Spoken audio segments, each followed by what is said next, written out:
Tudo bem, pessoal? Vamos seguir com o nosso estudo do livro Nos Domínios da Mediunidade. Esse é o nosso vídeo de número 9 e nós vamos iniciar o capítulo 4. O capítulo se chama Ante o Serviço, ou Diante do Serviço. Vamos para um breve resuminho do capítulo. Este capítulo nos oferece uma visão profunda sobre o trabalho espiritual e os desafios enfrentados tanto por encarnados quanto por desencarnados. Descreve a chegada dos enfermos e das entidades perturbadas na reunião. Faz um destaque para a importância dos ensinamentos e como eles afetam tanto os encarnados quanto os desencarnados. Então, isso é a visão geral. Geralmente a gente está trabalhando o capítulo em 2 vídeos. Então a gente está precisando normalmente de 2 vídeos para trabalhar cada capítulo do livro. Antes de começar propriamente o texto, eu senti que eu precisava agradecer quem está acompanhando, quem está comentando, interagindo, curtindo e enviando para as pessoas, porque dá para sentir o carinho nos comentários e eu procuro também dedicar enquanto é possível, né? Gosto de comentar e de tentar colocar essa aproximação que ela é muito verdadeira. Então quero agradecer quem está acompanhando, quem está confiando e sou muito grato. Não nos conhecemos, não sei se um dia a gente vai se conhecer pessoalmente, mas tenho a certeza que carrego aqui no coração com muita gratidão. Vamos começar aqui o nosso texto. Lembra, né? A gente terminou o vídeo passado prestes a começar a reunião mediúnica do centro. Então, vamos lá. O pessoal já estava em concentração, os médiuns ali, os trabalhadores. E aí a gente começa aqui. Leve chamamento à porta provocou a saída de um dos companheiros da atitude de meditação para atender. Quer dizer, atender uma pessoa que estavam chamando ali na porta da sala de trabalho. 2 enfermos, uma senhora jovem e um cavalheiro idoso, custodiados por 2 familiares, transpuseram o umbral, localizando-se num dos ângulos da sala fora do círculo magnético. Transpuseram o umbral, aqui, o principal sentido é falando que passou pela porta. É uma das formas de dizer que adentrou na sala. Mas a gente vai ver que isso também pode ter uma leitura mais poética ou espiritual da coisa, porque eles estão trazendo uma questão bem complicada. Então, dá para entender também como se o André Luiz tivesse, de maneira proposital, escrito que eles transpuseram não só a porta, mas também o campo vibratório que eles estavam carregando para conseguir chegar ali. Então, transpuseram o umbral, localizando-se num dos ângulos da sala fora do círculo magnético. Aqui vale um destaque, que ele é muito prático para reunião mediúnica. Em geral, quando nós estamos ali na reunião, a gente tem o nosso grupo de trabalho e já existe uma sintonia, uma afinidade entre as pessoas da reunião. E com muito mais facilidade a gente cria, alguns chamam de egrégora, corrente, enfim. A gente cria a nossa corrente de trabalho, a conexão. Quando aparecem pessoas que não estão habituadas, é muito natural que todos nós, todos os presentes ali, que a gente olhe ou que a gente sinta aquela presença como uma coisa diferente. E isso pode causar um certo desconforto, distração. Eu vou dar um exemplo que ele é mais forte. Elevador. Acho que todo mundo já teve a sensação de você estar no elevador e de repente entra uma pessoa desconhecida. É só você perceber, dentro do elevador todo mundo começa a se reajustar. Cada um vai para um canto. Vamos supor, se você estava com uma outra pessoa conversando, a hora que entra uma terceira pessoa desconhecida, ou vocês param de falar, ou a gente para, ou diminui. Mas a gente vai tomando cuidado para procurar ali um ajuste. Mas eu gosto muito de observar uma espécie de dança que ocorre no elevador. Cada vez que entra uma pessoa, todo mundo vai se remanejando e é automático. A gente vai procurando distribuir os espaços. Isso me lembra, sabe, quase como se fosse a formação ali das partículas do átomo, assim, ó, como que a coisa vai se encaixando. Eu gosto de observar isso. E não só na vida material, mas também na parte espiritual, quando a gente tem outros elementos dentro da sala, pode acontecer de ter um certo descompasso, um desequilíbrio. Mas aí, assim, quem está na função de dirigência no plano físico e no plano espiritual, quem está cuidando dos campos de trabalho nas duas esferas, tem que lidar com isso. Então, assim, no plano físico, é muito importante a gente, quem estiver coordenando a sala ou a reunião, fazer o trabalho de energias ali e conduzir os trabalhadores, o pessoal da sala, a manter a conexão para não dar luz, luz no sentido de não dar foco e não deixar os elementos estranhos, não deixar que eles sejam foco da atenção, porque a atenção tem que estar na reunião mediúnica e não em quem está na sala, quem acabou de chegar. Então a gente tem que manter a concentração na equipe ali, em quem está trabalhando. Então esse é um desafio, só que eu particularmente eu gosto sempre de desafios. Então, para mim tudo é treino. Então se acontece uma situação dessa, como já aconteceu inúmeras vezes, é uma chance de a gente se desenvolver. Quem está coordenando o trabalho desenvolve, o grupo tem que se desenvolver e aprender a manter concentração e foco. E quem está ali de visitante, ou né, quem está chegando, também precisa entender qual que é o lugar, qual que é o papel, e a gente dá orientações para isso. Então, pode acontecer né, algumas vezes isso, mas eu gosto de chamar a atenção para o que está aqui no texto, fora do círculo magnético. Lembrando que esse grupo que o André Luiz está mencionando é um grupo disciplinado, então eles conseguem uma concentração muito boa e eles têm um foco muito grande no trabalho. Por isso que essas pessoas que chegaram, elas não atrapalharam o trabalho mediúnico. E elas não passaram a fazer parte da corrente. Então acho que vale essa chamada de atenção para nós, para a organização, para a direção de um trabalho. Continuando o texto. São doentes a serem beneficiados, informou-nos o orientador. Então essas duas pessoas elas vieram em busca de assistência espiritual.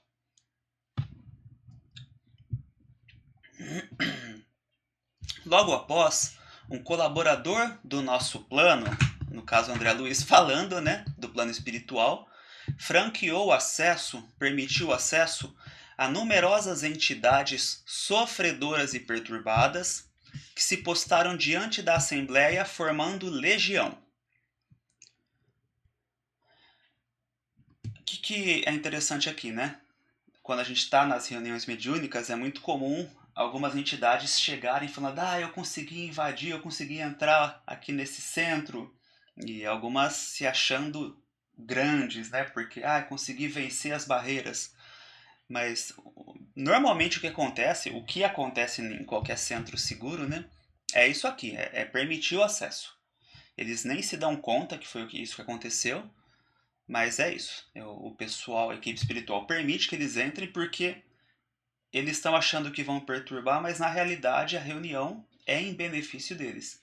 Então só entra se tem condições de manter ali uma segurança e se tiver um propósito de beneficiar as entidades. Senão, não entra. Simples assim. Então, numerosas entidades sofredoras e perturbadas que se postaram diante da Assembleia formando legião. O que eu destaquei aqui é que nenhuma dessas entidades elas estavam com um ar de arrependimento. Elas ainda eram, no termo mais genérico possível, obsessoras. A gente vai ver isso no decorrer do texto. Mas eu quero desde já deixar esse destaque para a gente. Porque aqui, nenhuma delas vinha até nós constrangidamente.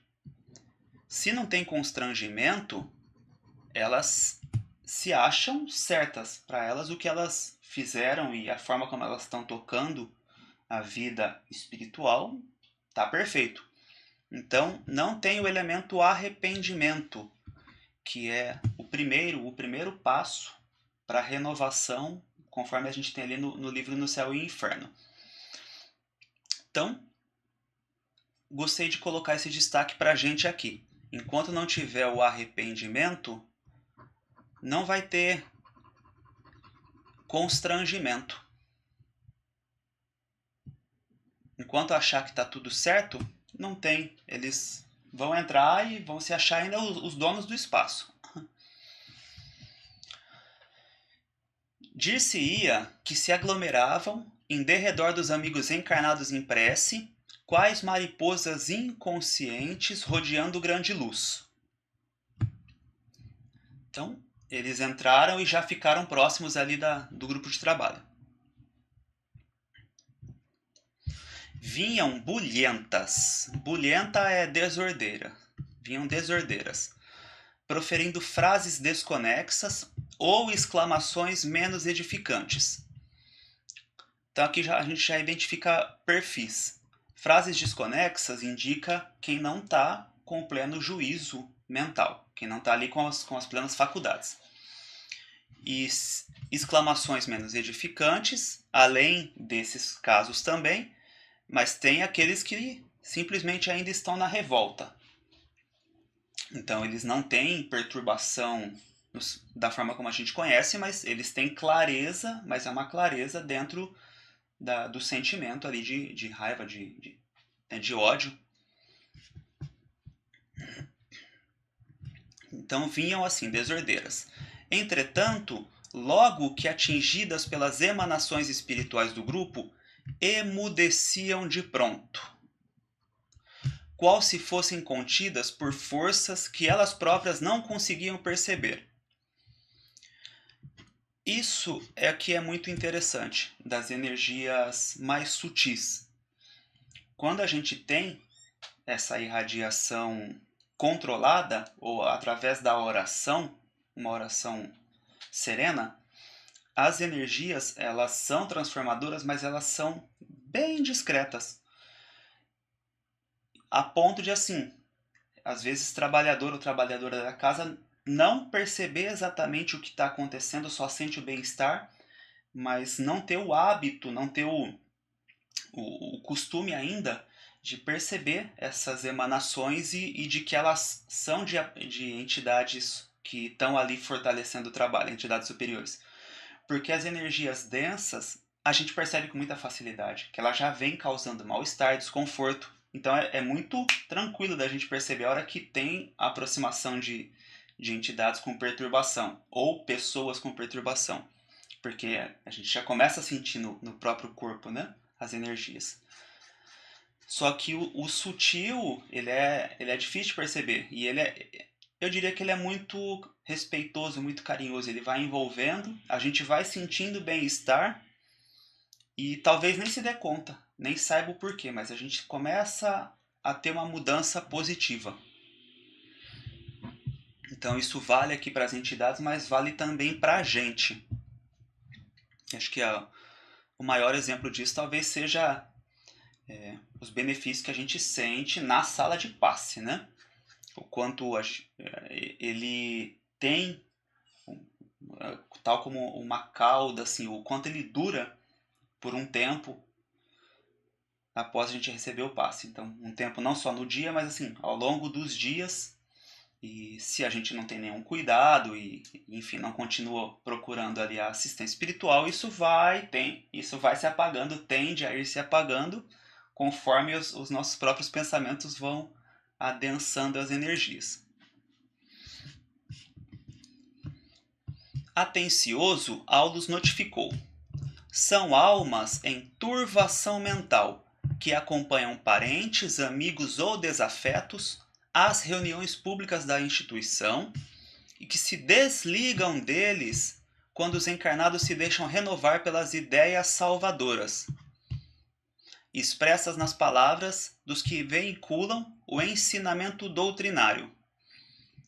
Então, a importância aqui para a preleção, para a leitura edificante, para a conversa positiva, tudo que ajude a criar um clima de renovação mental, de perspectiva, de esperança. Isso como chaves para ir desligando as entidades que se conectam a nós em razão do que a gente convenciona chamar de brechas, né? Em razão daquilo que a gente vai deixando de porta aberta para o acesso deles. A explicação disso. Modificado o centro mental daqueles que habitualmente vampirizam, então dos encarnados em especial, modificado o centro mental dos encarnados que são vampirizados, essas entidades veem-se como que despejadas de casa, porquanto alterada a elaboração do pensamento naqueles a quem se afeiçoam. Então, uma vez que vai mudando o pensamento dos encarnados, essas entidades experimentam súbitas reviravoltas nas posições em que falsamente se equilibram. Esse falsamente se equilibram merece um destaque, porque tudo de alguma forma vai se acomodando. Então, mesmo em um processo obsessivo, a pessoa se acostuma com certas coisas e a entidade se acostuma a obter certas coisas da pessoa. Então, vira quase que um sisteminha fechado.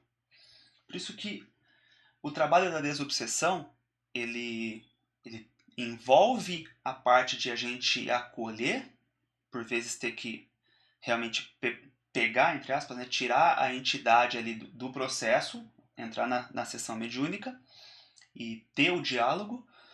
Só que não adianta só olhar para a entidade se a pessoa não faz a parte dela.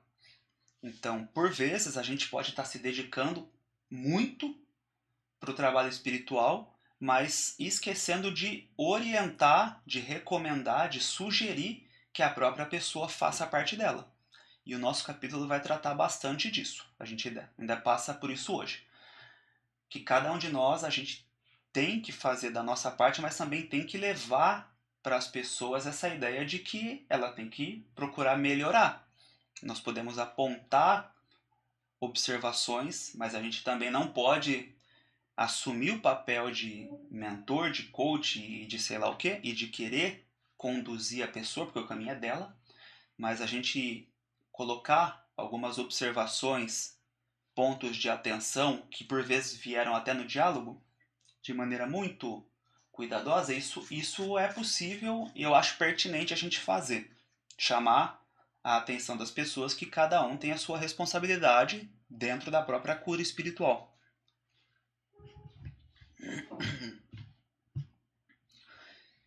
Então, referente aqui a essas entidades, quando tem essa mudança. Algumas delas, rebeladas, fogem dos templos de oração como este, detestando-lhes temporariamente os serviços e armando novas perseguições às suas vítimas, que procuram até o reencontro. Então, algumas entidades não vão ser afetadas pela oração, pela preleção. Contudo, outras, de algum modo tocadas pelas lições ouvidas, demoram-se no local das predicações em ansiosa expectativa, famintas de maior esclarecimento. Quer dizer, um tanto dessas entidades, pela preleção, pela oração, elas já são desligadas das pessoas, porque no fundo elas voltam a se ligar consigo próprias, com a questão da essência espiritual de cada uma delas. Então ela deixa de ter foco nos encarnados e passa a ter foco nos anseios dela, no que ela sentiu de bem-estar ali e no quanto ela quer sentir mais disso. Então ela simplesmente para de olhar. Ela para de olhar as pessoas e começa a olhar os interesses dela. E acho que isso diz muito também sobre coisas para nós. Se a gente quer mudar determinadas circunstâncias, situações, parar de olhar, às vezes de querer controlar e de dominar e de só olhar para os outros, porque às vezes a gente está sufocando, a gente pode estar sufocando pessoas ou coisas ou situações, e olhar para nós, que também exige humildade da nossa parte, espírita, buscador espiritual, porque a gente acessa algumas verdades, algumas realidades espirituais e por vezes já começa a se achar muito e achar que a gente tem que botar todo mundo na linha, todo mundo no eixo e a gente tem que fazer pelos outros ou obrigar os outros a fazer. E não necessariamente seja o nosso papel fazer isso. Não necessariamente a gente tenha condições de fazer isso. Hilário, que recebia surpreso semelhantes informes, perguntou curioso: que ocorre, porém, quando os encarnados não prestam atenção nos ensinamentos ouvidos? É raro, né? Geralmente todo mundo presta atenção, só que não. Acho que para quem já fez preleção, a coisa mais difícil é quando você está falando e tem uma ou outra pessoa assim que começa a cair de sono. Aí a gente tem que se concentrar e falar, bom, estou falando para mais pessoas e a gente entende não só o cansaço do dia, porque geralmente as reuniões são à noite, não só o cansaço do dia, mas também questões espirituais que a gente vai entrar agora. Sem dúvida, passam pelos santuários da fé na condição de urnas cerradas, impermeáveis ao bom aviso, continuam inacessíveis à mudança necessária. Mas este fenômeno se repete nas igrejas de outras confissões religiosas, ou seja, além de centro espírita, ainda tem quem preste e quem não preste atenção, e isso tem efeitos espirituais? Sim. A palavra desempenha significativo papel nas construções do espírito. Sermões e conferências de sacerdotes e doutrinadores em variados setores da fé, sempre que inspirados no infinito bem, guardam o objetivo de elevação moral. Eu fiz um destaque muito grande para a gente olhar e a gente tomar cuidado se a casa espírita, se a igreja, se o templo religioso, ou seja lá o que for, se não está virando mais um palanque político do que um ambiente espiritual. Porque se a coisa começa a arrumar, se ela começa a ser conduzida só para questões políticas, para ideologias, né, pontos de vista sobre a forma de condução da sociedade e da política, se começa a ficar preso nisso, essa situação aqui de elevação moral e de criar um ambiente que seja majoritariamente positivo, a gente começa a romper com isso. Eu acho muito difícil você, especialmente a gente sabendo que é uma sociedade polarizada hoje, você conseguir com preleções ou com palestras ou com falas, com discursos que eles tenham viés político, você conseguir harmonizar uma coletividade. Então, esse é um chamado muito grande de atenção para todo mundo que fala para um público, e isso vale muito para mim, com certeza, que se a gente ficar falando, mas sempre na intenção de por trás, eu estou falando de religião, mas no fundo eu estou falando de política, eu tenho certeza que a gente não vai estar chegando na quantidade de pessoas que poderia chegar com uma mensagem mais simples. Porque eu acho que a mensagem cristã ela está muito antes, ela antecede qualquer política, né? Os pontos de vista da gente, nossas opiniões, elas acabam fatiando. Cada um de nós cria uma fatia da verdade, enquanto legado espiritual que a gente tem de Jesus e mesmo do Espiritismo.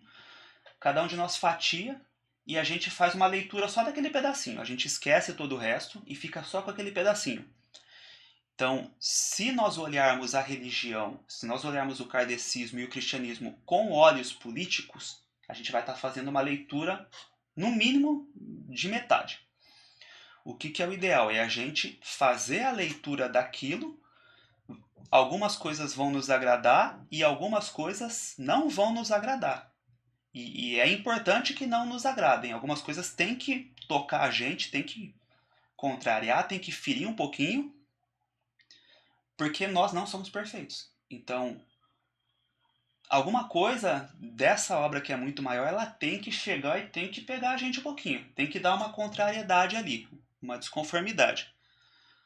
Então, é se permitir certos desconfortos e seguir o trabalho, sabe? A gente seguir na busca espiritual e olhar se esses desconfortos dizem, né? O que eles dizem a respeito, procurar a raiz disso. E a gente, sabe, de novo, esse chamado de atenção. O objetivo é fazer as pessoas se sentirem bem, procurar essa renovação, esse bem-estar, porque a intenção é acolher emocionalmente as pessoas ficarem bem, as entidades sofredoras ficarem bem, e junto disso a gente ir acabando com desavenças. Então, se a nossa preleção, se o nosso discurso ele cria ou ele dá margem para desavença, nós estamos agindo como divisores. E a mensagem, a ideia não é essa, a ideia é que a gente consiga uma união, especialmente porque a gente está dentro de uma mesma casa, dentro de um mesmo propósito espiritual. Então, acho que isso é muito importante para a gente, esse cuidado que precisamos ter nas nossas falas e naquilo que a gente ouve das pessoas. O assistente meditou um instante e acrescentou: entre os seres humanos, porém, se não é fácil cultivar a vida digna, é muito difícil habilitar-se a criatura à morte libertadora. Ninguém se prepara para morrer.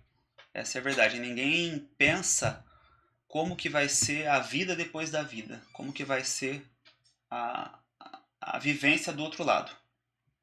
A gente só pensa aqui nos nossos objetivos. Então é acumular patrimônio, é trabalhar, é educar os filhos, é não sei o quê. Mas assim, geralmente muito ligado ao patrimônio, o que, que eu vou ter, o que, que eu preciso ter, o que, que eu quero deixar. E a gente muitas vezes já pensa como um ponto final. Não pensa nessa continuidade.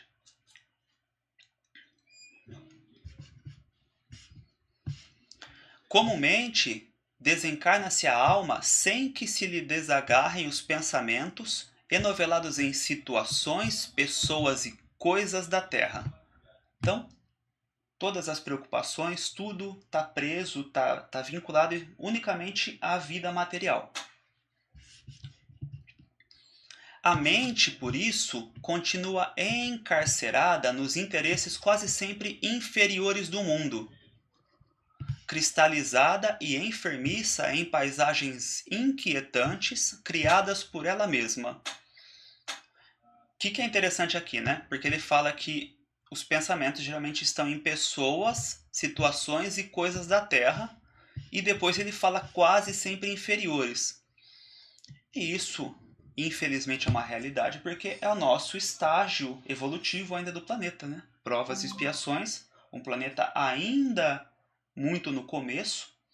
Então, todas as situações, né, a maioria das situações das pessoas e das coisas da Terra dizem respeito a preocupações e objetivos inferiores. Infelizmente é isso. Então, se a nossa preocupação está só aqui, no desencarne a gente ainda vai estar preocupado com isso, ainda a gente vai estar com o olhar para isso. Daí o valor do culto religioso respeitável, formando o ambiente propício à ascensão espiritual. Esse deve ser o objetivo de qualquer reunião mediúnica. Onde está o elemento espiritual naquilo? Em que as pessoas estão se sentindo espiritualmente melhores? O quanto que a gente está fortalecendo as asas da sabedoria e do amor? Mas assim, dessas asas que elas sejam tal qual o olhar do Cristo, de acolher e abranger não só quem segue, mas inclusive quem faz, né, quem faz o mal, que é a última mensagem do Cristo enquanto no corpo físico foi pedindo perdão pelas pessoas, né? Perdão às pessoas e ao que havia sido feito. Então, o exercício do perdão provavelmente é a nossa chave para uma transição mais tranquila. Porque perdoar acho que está muito ligado a um desapego, né? Você se desapegar de algo tão duro que é quando a gente está com uma questão ali de um desafeto, de algo que aconteceu. Isso é uma prisão para a gente. Não, o perdão ele é uma libertação. Então, com certeza a gente aprender a perdoar colabora em outros setores da vida, de aprender a deixar ir, a deixar fluir. Até porque sabemos que a lei é de destruição, de progresso, mas com base na renovação, na destruição. Então, coisas vão desaparecer, pessoas vão desencarnar e a gente tem que ver se a nossa mão, se ela está assim para as pessoas, para as coisas, para as situações. É só pensar na nossa mão, ela está mais agarrando ou ela está mais em oração, criando uma atmosfera positiva. Talvez se a gente pensar como estão nossas mãos e a nossa postura diante de alguém ou de alguma situação, a gente já identifique um pouquinho se a gente está preso ou não. Se a gente está tendo uma postura espiritual cristã ou se a gente está tendo uma postura animalizada.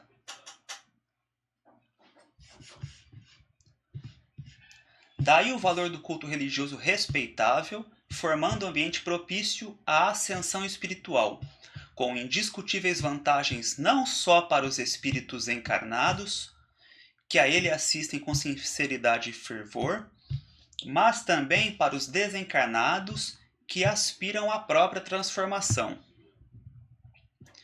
Todos os santuários em seus atos públicos estão repletos de almas necessitadas que a eles comparecem sem o veículo denso, sequiosas de reconforto, sedentas de reconforto. Os expositores da boa palavra podem ser comparados a técnicos eletricistas desligando tomadas mentais, por intermédio dos princípios libertadores que distribuem na esfera do pensamento. Desligando ou ligando tomadas mentais, que aí é a advertência que eu estava fazendo antes. Se a gente começa a ter um posicionamento, uma fala que ela seja mais ligada a questões da matéria transitórias, que é, por exemplo, questões sociais e políticas, questões transitórias, se a gente está falando de questão menor, nós estamos ligando tomadas em algumas pessoas. Seja a tomada da afinidade, porque quem concorda vai ficar...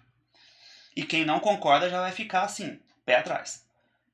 Então, quanto mais a gente falar de maneira ampla e sutil, tal como as energias superiores, elas são sutis e elas são amistosas, elas são envolvedoras, quanto mais a gente criar esse clima de afeto, respeito e coisas que todo mundo concorda, que é, por exemplo, fazer o bem, quanto mais a gente falar disso, mais a gente consegue tocar os pontos positivos de cada pessoa e desligar essas tomadas do desafeto, da vingança. Então, somos responsáveis demais pelo que a gente fala, tanto em uma preleção, quanto no trabalho ali com a entidade, num diálogo, quanto em qualquer outro momento. A gente tem que perceber, a gente tem que ter consciência de que nós somos responsáveis por isso. Sorriu bem-humorado e prosseguiu. Em razão disso, as entidades vampirizantes operam contra eles, muitas vezes, envolvendo-lhes os ouvidos em fluidos entorpecentes, conduzindo esses últimos ao sono provocado, para que se lhes adie a renovação. Então aqui é a explicação daquela sofrência de todo palestrante preletor. Quando você vai falar e a pessoa começa a ficar cambaleante. É difícil. Lógico, técnicas de oratória, quem tem habilidade, quem tem conhecimento, pode ajudar. De olhar para a pessoa e impor a voz e tentar chamar, enfim, gesticular. Isso pode trazer de volta. Porque a gente está quase no cabo de guerra, aquela brincadeira, né? O plano espiritual inferior puxando a pessoa para desacordar. E se a gente consegue, no meio de toda a dificuldade que é fazer uma preleção. Se a gente conseguir puxar a pessoa de volta, ótimo. Mas assim, quem está se deixando levar é a pessoa. Então não somos exatamente responsáveis. A gente pode ir um pouco além se tiver recursos de oratória para isso, mas quem está se deixando levar é a pessoa.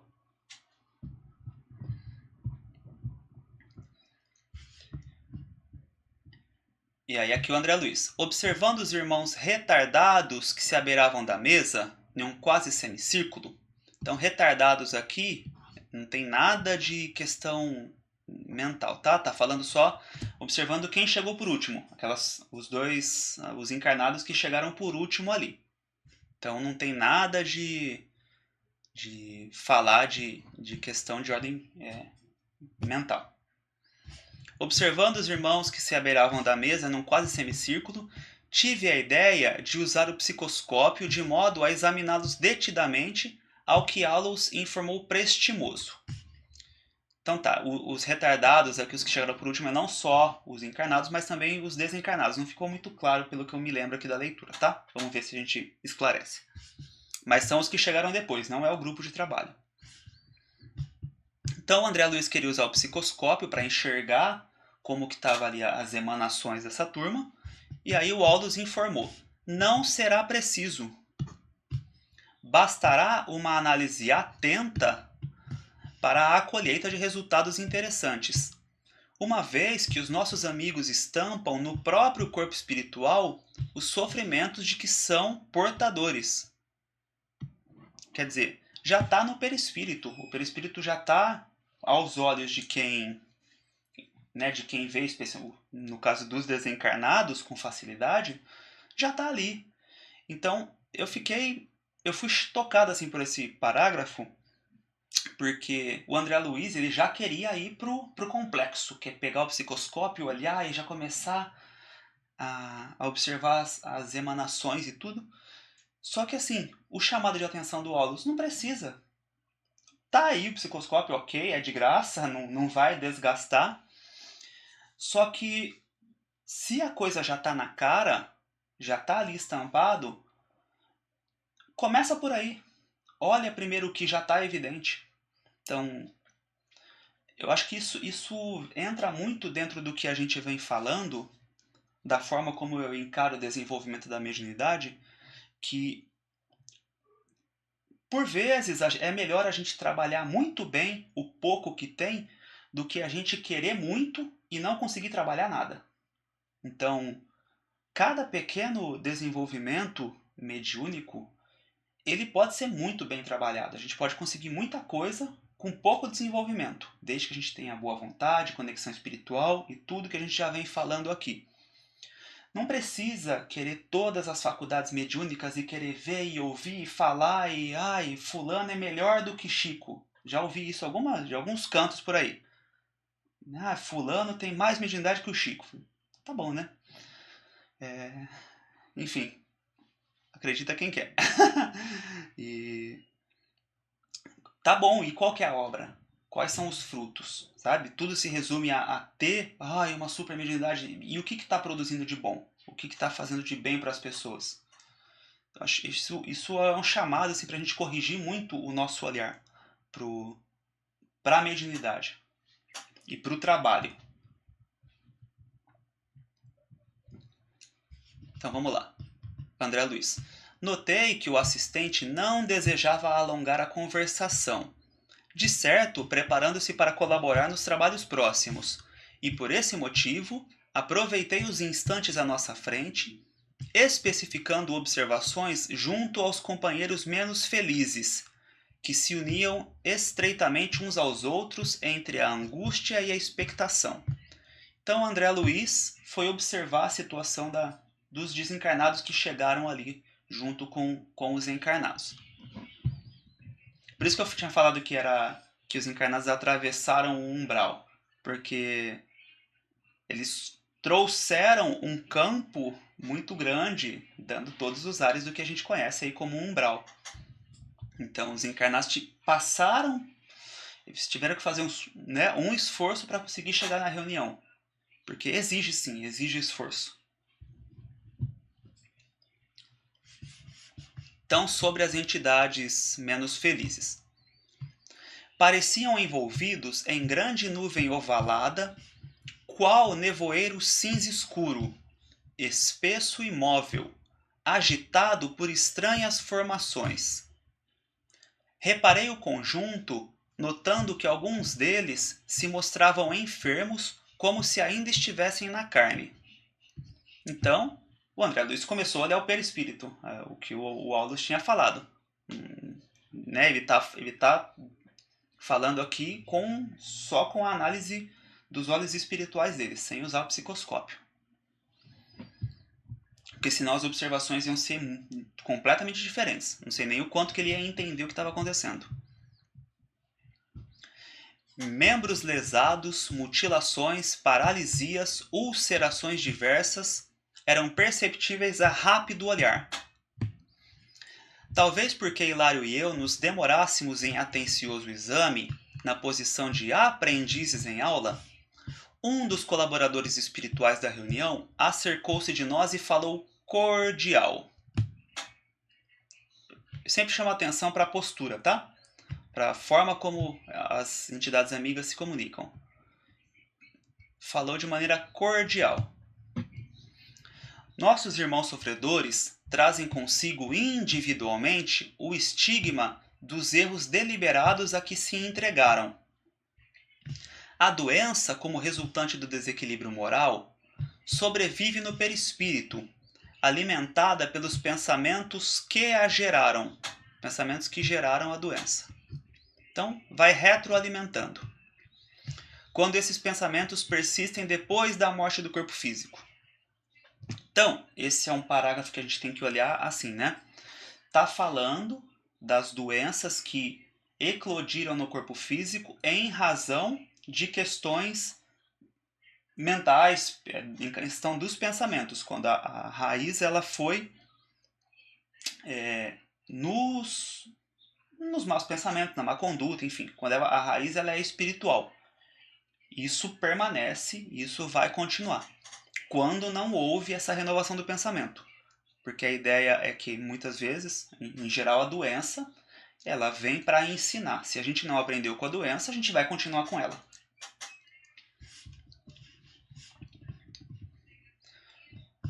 Mas adquirem melhoras positivas em reunião de intercâmbio?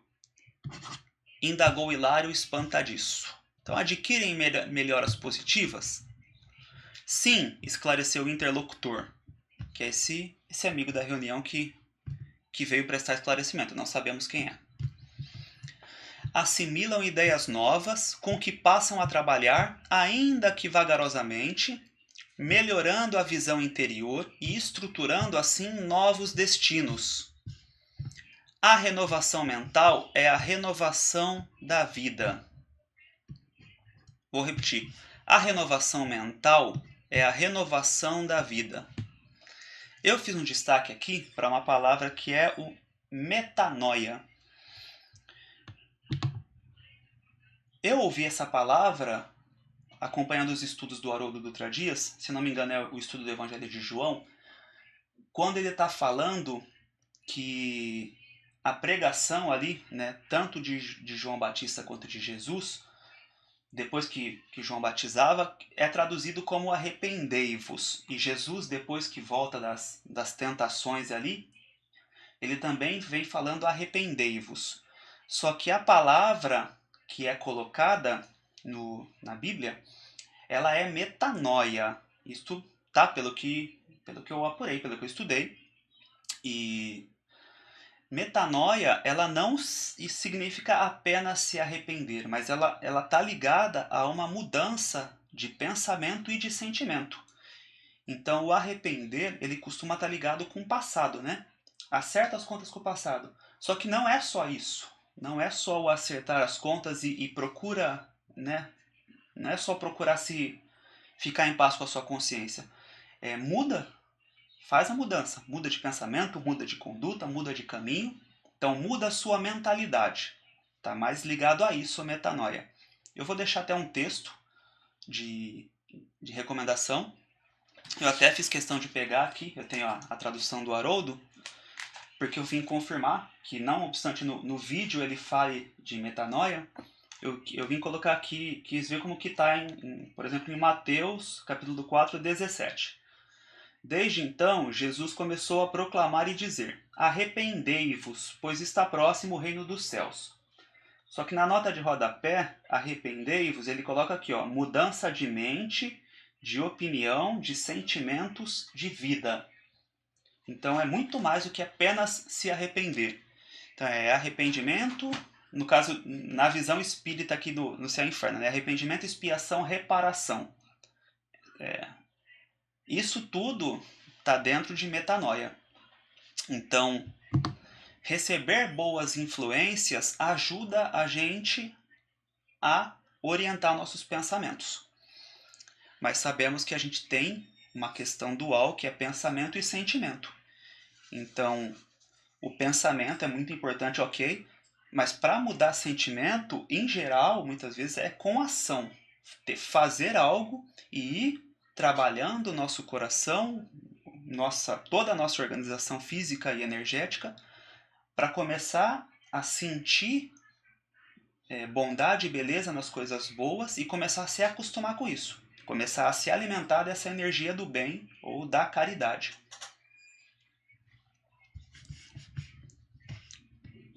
Meditei na ilusão dos que julgam na morte livre passagem da alma.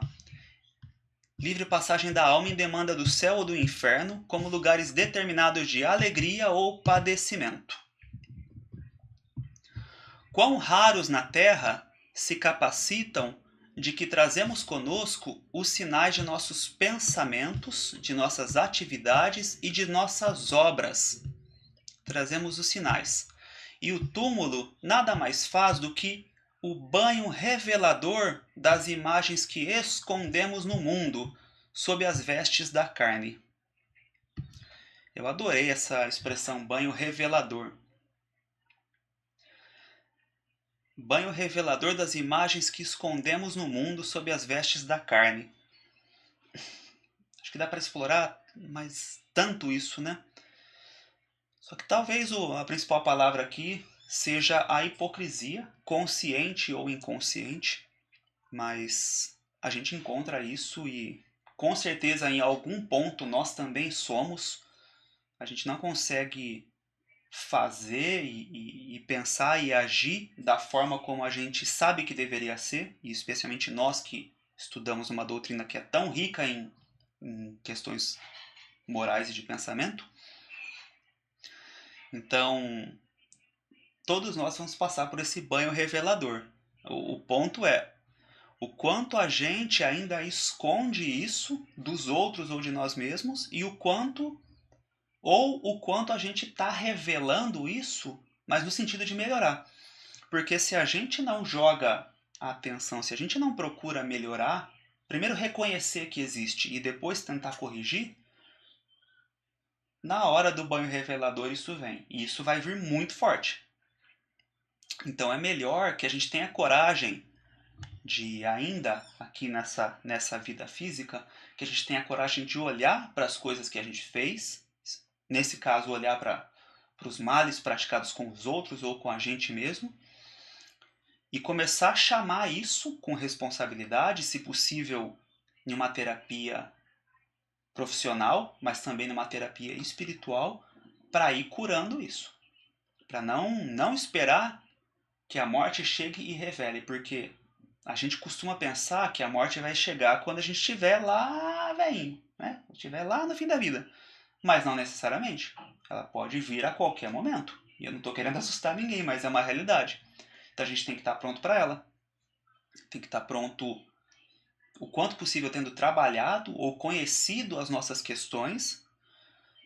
E aí eu vou até um pouco além, e eu acho que também deixar as coisas materiais organizadas o quanto possível caso a gente venha a desencarnar. Então, eu sou da área do direito, então a coisa mais complicada é quando você vai auxiliar ou vai fazer um inventário e a família não sabe nada. A família chega e não sabe nada. Por outro lado, tem algumas pessoas que tiveram o cuidado de preparar a vida. preparar a transição e deixou tudo organizadinho. Então a pessoa chega com a pastinha, não, tem esses bens, tem esses imóveis, o código cartográfico, o código do imóvel é esse, valor venal a gente encontra ali, a matrícula é essa, tem tais e tais e tais aplicações do banco tal, carro ali, sabe, a coisa já vem prontinha, porque a gente tem que pensar que nós estamos aqui nessa busca material, fazendo, construindo e buscando e tentando, e, né, todo mundo cada vez mais aí empreendendo e cheio de responsabilidades. Mas e se chega a passagem, né? E se chega o banho revelador? Se essas são as nossas preocupações de hoje, a hora que a gente chegar do lado de lá, elas ainda vão ser. Só que aí a preocupação imediata vai ser, nossa, ninguém sabe o que eu estou fazendo. Como que eu vou, né? Eu queria poder falar para as pessoas o que fazer com tudo isso. Ou como resolver isso aqui que eu deixei. E às vezes pode não dar tempo. Então a gente tem que lembrar que a passagem pode chegar, o banho pode chegar a qualquer momento. Então, o quanto possível preparar essa transição, com certeza é garantia de paz em muitos pontos a hora que esse banho revelador chegar. A consciência é um núcleo de forças em torno do qual gravitam os bens e os males gerados por ela mesma. E ali estávamos defrontados por vasta fileira de almas, sofrendo nos purgatórios diferenciados que lhes eram característicos. Então só reforço que a gente já sabe que cada pessoa vive no céu ou no inferno que ela própria criou para si mesma na sua vida. Então, hoje não tivemos a câmera sem bateria, por enquanto, espero que não aconteça. E gostei muito desse estudo. A gente encerra no capítulo aqui, estamos um pouquinho mais da metade. No próximo vídeo a gente deve conseguir concluir esse capítulo 4. Então, se as reflexões foram boas, se valeu, peço seu apoio no curtir, compartilhar. Comentários eu estou adorando. Sempre que dá eu vou responder o quanto antes possível. Às vezes atrasa um pouquinho, mas vou me esforçar sempre para responder e responder à altura do carinho. Então agradeço muito e espero te ver na próxima. Muito obrigado.